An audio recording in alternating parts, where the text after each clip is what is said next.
So, sa unahan lang sila, kita nga bunga. So, wala ka na. So, inyong nakita, daghan nga ka ng mga dahon. So, dahon na sa mangrove, dili na mo siya kuhaon. Kay, dili mo na siya sagbot. So, malata na siya, and then, mo na siya nagsilbing pagkaon sa mga isda or katong mga marine life na nagsilbing sa mangrove area. So, ang kating mangrove area, mo na siya nagsilbing feeding ground o nursery ground sa mga isda.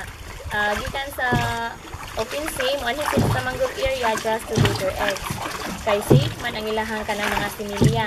And then kanang mga dahon, mao ni nagsilbi niya pagkaon kay malata na siya, then nay nutrients nga mogawas ana niya, tawgo na siya og detritus. So kanang detritus mo na siya i-absorb sa phytoplanktons or plant planktons. So mo ni siya kanon sa katong mga isda, crabs, shrimps na nagtuloy sa mangrove area. So mo nang dili na mo siya paon ang kanang mga dahon sa mangrove. And then kani siya na mo daghan na kita bubbles. So, dili mo makaingon nga hugaw na siya. It's natural. Kay we have lots of mangrove. So, gikan kani siya mangrove na siya birthing organ nga naa sa ilawom kanang murag moturok sa murag gamot. So, gitawag na siya pneumatophores. Anyag masanapan siya sa tubig. Mo release og kanang hangin mo na siya mo produce og bubbles. So, mo na siya nga natural ra gyud na sa among river kung saka ang tubig.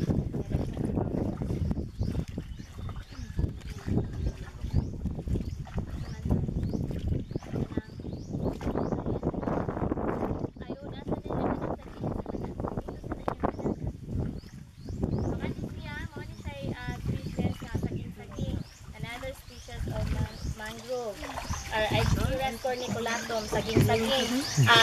Itaw naman siya saging-saging kay tungod kay iyang bunga is mura siya para siya good forma og saging pero gagmay lang.